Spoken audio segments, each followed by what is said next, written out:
चलो तो अब हम बात करते हैं बच्चों इंडिया के बारे में, है ना। मैं हमेशा इंडिया ऐसे ड्रॉ करता हूँ क्योंकि आपको पता है मुझे ड्राइंग पास डालना है, ठीक है। तो ये हमारा इंडिया है। अब इंडिया को देखो, इंडिया की अगर मैं लोकेशन की बात करूं तो ये कर्क रेखा इसके बिल्कुल बीच में से गुजरती है। कौन सी रेखा गुजरती है? ठीक है, कर्क रेखा। चलो इसका मतलब इंडिया दो पार्ट में डिवाइड होता है कर्क रेखा से। इसको हम बोलते हैं उत्तरी भाग, इसको बोलते हैं दक्षिणी भाग। तो भारत का सबसे ऊंचा राज्य लद्दाख, सबसे ऊंचा राज्य दक्षिणी छोर। अच्छा क्या बोलते हैं? कश्मीर से कन्याकुमारी। क्या बोलते हैं? कश्मीर से कन्याकुमारी। तो यहाँ पे कश्मीर, यहाँ पर कन्याकुमारी। कन्याकुमारी कौन सा राज्य में लगता है? तमिलनाडु। कहाँ पे लगता है? दक्षिणी पूर्व हमारा बच्चों अरुणाचल प्रदेश। क्या नाम है? एक जगह पड़ती है बच्चों किबिथु। क्या पड़ती है? किबिथु। अगर आप किबिथु पार करते हो तो बच्चों आप म्यांमार की सीमा में चले जाओगे। ठीक है, अगर आप किबिथु पार करते हो तो आप म्यांमार की सीमा में चले जाओगे। ठीक है, और इधर हमारा अंतिम छोर है बच्चों गुजरात में रण, रण ऑफ कच्छ जिसे कहते हैं, जहाँ पे जेठालाल पाकिस्तान से लगे जाते हैं ना। तो ये हमारे अंतिम छोर है भारत के। याद समझ में आ रही बात? आगे बढ़े, भारत के पड़ोसियों की बात कर लेते हैं। तो भारत का पहला पड़ोसी है पाकिस्तान, जिसके बारे में हम हिस्ट्री क्लास में बात कर चुके हैं, युद्ध के बारे में पाकिस्तान से। बहुत प्यारा है। अगला हमारा कौन सा पड़ोसी है बच्चों? अफगानिस्तान। याद रखना, याद रखना, पाकिस्तान और भारत के बीच की जो सीमा है, जो बॉर्डर है, उसका नाम है बच्चों रेड क्लिफ लाइन। क्या नाम है? Red Cliff line. और अफगानिस्तान और भारत के बीच में जो जगह है उसको बोलते हैं बच्चों वखान कॉरिडोर। क्या बोलते हैं? वखान कॉरिडोर। ये ध्यान रखना, बहुत ये नाम आजकल बहुत चर्चा में भी है। ठीक है, क्योंकि भारत अगर पीओके लेना चाहता है तो इसलिए लेना चाहता है वखान कॉरिडोर। अब मैं तुम लोगों को हमेशा कहता हूँ, तुम लोग हर किसी को कहता हूँ कि जो इतिहास पढ़ता है उसको भूगोल और राजनीति पता होनी चाहिए, जो भूगोल पढ़ता है उसको इतिहास और राजनीति पता होनी चाहिए, जो राजनीति पढ़ता है उसे इतिहास और भूगोल पता होना चाहिए। इसीलिए आर्ट्स में तीनों सब्जेक्ट दिए जाते हैं। ठीक है, तो ये जगह कौन सी है बच्चों? वखान कॉरिडोर। 24 किलोमीटर लंबा और भारत के लिए सबसे स्ट्रेटेजिकली इंपॉर्टेंट है, क्योंकि अगर इस वखान कॉरिडोर हमारे पास है तो हमारे पास पूरा एशिया है, क्योंकि यहीं से हम पूरे एशिया जा सकते हैं। पाकिस्तान तो जाने देगा नहीं, वो तो मना कर देगा, है ना। चलो आगे बढ़े।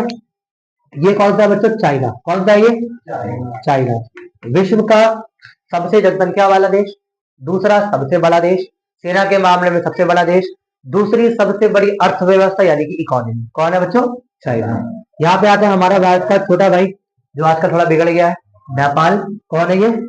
बिहार वालों के लिए नानी का घर, जब चाहो तब उठ के चले जाओ। ठीक है, फिर आता है दुनिया का सबसे खुशहाल देश, सबसे सस्ता देश, जहां पर विदेशियों के आने पर भी पैसा लगता है, भूटान। कौन है बच्चों यहाँ पर? हाँ, यहाँ पर अगर आप विजिट करना चाहो तो आपको भूटान में पर दिन रहने के पैसे देने पड़ते हैं। होटल वोटल अलग चीज है, आप भूटान में जितने दिन रहोगे उसके भी आपको पैसे देने पड़ते हैं भूटान। क्योंकि उनका ये रूल है कि उनके यहाँ कोई गंदगी नहीं कर सकता। उनका सबसे खुशहाल देश, सबसे अच्छा देश इसीलिए क्योंकि वो दूसरों को ज्यादा टिकने नहीं देते हैं, जो लोग बाहर से जाते हैं। ठीक है, अगला बांग्लादेश। अगला साल 1947 में पूर्वी पाकिस्तान के नाम से भारत से अलग हुआ। 71 में भारतीय सेना की हेल्प से इसको बांग्लादेश नाम से आजादी मिली, और आज ये भारत का क्या बन गया है? दुश्मन बन गया है। तो ये कौन सा देश हो गया बच्चों? बांग्लादेश। कौन हो गया? बांग्लादेश। अभी यहाँ पर गुफा होती तो बोलती हम ना सह। ठीक है, ये क्या हो गया? बांग्लादेश। क्या हो गया? इसके अलावा बच्चों हमारे एक और पड़ोसी देश का नाम है म्यांमार। क्या नाम है? इसके बारे में दुनिया में ज्यादा कोई बात करता नहीं, कारण क्या है? यहाँ पे सेना का कानून, सेना रूल करती है यहाँ पे। ठीक है, तो ज्यादा कोई बातचीत करता नहीं है। कौन मजे ले? नॉर्थ कोरिया से वैसे कोई नहीं मिलना चाहता, उसके बाद ये भी गुस्सा में बैठा रहता है। ठीक है, तो कितने हुए देखो, 1 2 3 4 5 6 और 7। 7 हमारे देश है जो जमीन से जुड़े हुए हैं। किससे जुड़े हुए हैं? एक देश जो हम पे पानी छोड़ा है वो कौन सा है? श्रीलंका। कौन सा है बच्चों? श्रीलंका। अच्छा देश है, नहीं पत्थर डूब गया ना, अच्छा देश है ना, कभी कभी बिगड़ जाता है, अच्छा है ना। एक और देश है जिसको हमारे भारतवासी घूमने चले जाते हैं कभी कभी, उधर मध्य नहीं मिलेगा। क्या नाम है बच्चों? मालदीव। क्या नाम है? बीच में चाइना के बड़े क्लोज हो गए थे, है ना। फिर मोदी जी ने याद दिला दिया, मोदी जी ने याद दिला दिया, लक्षद्वीप पर कुछ डाल के बैठे थे, कह रहे यहाँ कहाँ जा रहे हो? मालदीव, लक्षद्वीप में भी तो मिल जाएगा तुम्हें। तो फिर मालदीव के 90% कैंसिलेशन हो गए, वो बेचारे टूरिज्म पे चलते हैं, डूब गए। ठीक है, तो ये हमारे इंडिया के क्या हो गए बच्चों? पड़ोसी देश। क्या हो गए? पड़ोसी देश। कोई डाउट तो नहीं इसके अंदर? सबको समझ में आ रहा है अच्छे से? इंडिया के ताल रंग से अभी मैं चैप्टर स्टार्ट करूंगा, फिर पूछने बैठूंगा सर ये कहाँ चला गया और ये कहाँ चला गया, कोई दिक्कत तो नहीं? चलो अब अंदर की बात कर लेता हूँ। भारत के अंदर 28 राज्य है वर्तमान में। कितने राज्य? और 8 केंद्र शासित प्रदेश। 8 क्या है बच्चों? शासित प्रदेश। अब 8 केंद्र शासित प्रदेश, 28 राज्य तुम लोगों को लगभग पता ही है ना। ऊपर से शुरू करो, पंजाब, हरियाणा, हिमाचल प्रदेश, उत्तराखंड, उत्तर प्रदेश, गुजरात, राजस्थान, मध्य प्रदेश। उसके नीचे आ जाता तो तुम्हारा महाराष्ट्र, तमिलनाडु, केरला, कर्नाटका, छत्तीसगढ़, आंध्र प्रदेश, तेलंगाना, उड़ीसा, झारखंड, बिहार, वेस्ट बंगाल, फिर मिजोरम, मेघालय, त्रिपुरा, नागालैंड, अरुणाचल प्रदेश, सिक्किम। ठीक है, ये हमारे 28 राज्य। और उसके बाद हमारे 8 केंद्र शासित प्रदेश में दिल्ली सबसे पहला, चंडीगढ़ दूसरा जो पंजाब हरियाणा में पड़ता है, फिर पुडुचेरी जो 3 हिस्सों में बटा हुआ है, फिर इधर अंडमान निकोबार, यहाँ पर लक्षद्वीप, फिर ऊपर लद्दाख और जम्मू कश्मीर, और यहाँ पर दादरा नगर हवेली और दमन और दीव। ठीक है, दादरा नगर हवेली, दमन और दीव, ये एक ही नाम है। पहले ये 2 अलग अलग थे, 2020 में इसको जोड़ के एक कर दिया, दादरा और नगर हवेली, दमन और दीव। ठीक है, ये हमारे 28 राज्य और केंद्र शासित प्रदेश है। क्या कोई डाउट है इसके अंदर? यह 28 राज्य और 8 केंद्र शासित प्रदेश। ठीक है, सबसे नया राज्य कौन सा है भारत का? तो तेलंगाना। सबसे नया राज्य कौन सा है? किस साल बनाया गया था? 2014 में। नया राज्य कब बना? 2014 में। नया केंद्र शासित प्रदेश कौन सा है? तो कश्मीर और लद्दाख। कश्मीर और दोनों को 2022 में नया राज्य, नया केंद्र शासित प्रदेश का दर्जा दिया गया। ठीक है, उससे पहले ये दोनों एक ही राज्य हुआ करते थे, जम्मू कश्मीर।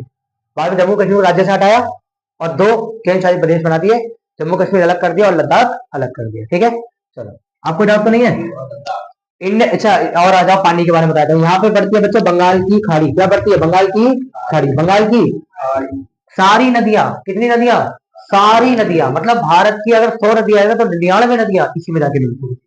गंगा, यमुना, ब्रह्मपुत्र, सतलुज, सारी नदियां। बस एक नदी नर्मदा जो है वो यहाँ पे आके मिलती है। इसे बोलते हैं बच्चों अरब सागर। कौन सा सागर? इसका नाम क्या है? बंगाल की खाड़ी। बंगाल की खाड़ी, बंगाल की खाड़ी। इसे क्या बोलेंगे? अरब सागर। क्या बोलेंगे? इसे बोलते हैं बच्चों हिंद महासागर। क्या बोलते हैं? हिंद महासागर। हिंद महासागर विश्व का इकलौता महासागर है जो किसी देश के नाम पे पड़ा है। बाकी जितने भी महासागर का आप नाम पढ़ोगे, प्रशांत महासागर, आर्कटिक महासागर, दक्षिणी महासागर, अंटार्कटिक महासागर, ये चारों अलग अलग नामों पे है। हिंद महासागर इकलौता महासागर है जो किसी देश के नाम पे पड़ा है। ठीक है, टिक द करेक्ट में, फिल इन द ब्लैंक्स में, short answer, one word answer में ये क्वेश्चन पूछे जाते हैं। हवा में हल्के में मत लेना कि सर बस बताए चले जा रहे हैं, बताए चले जा रहे हैं। हर चीज एनआईवीएस में जरूरी है। मैं बार बार बोल रहा हूँ, अगर मैंने यहाँ पे कुछ शब्द लिख दिया, ये तेलंगाना वाला क्वेश्चन लास्ट ईयर पूछा था कि सबसे नया राज्य कौन सा है, किस साल में बना हुआ, जब ये पूछा तो ये पूछा जा सकता है। तो जो मैंने बोर्ड पे लिख दिया, जो मैं हवा में बोल देता हूँ, वर्बली मैंने बोल दिया, वो ठीक है, इग्नोर कर दो। पर जो मैंने लिख दिया वो इंपॉर्टेंट है नहीं, वैसे तो है, उसको साइड बाय में नहीं लेके चलना है। क्लियर है? आगे बढ़े, इसमें तो कोई डाउट नहीं है। पानी की बात कर ली। अब हम चलते हैं बच्चों अपने चैप्टर की तरफ, जिसका नाम है भौतिक विज्ञान। बंद कर दे, स्टार्ट।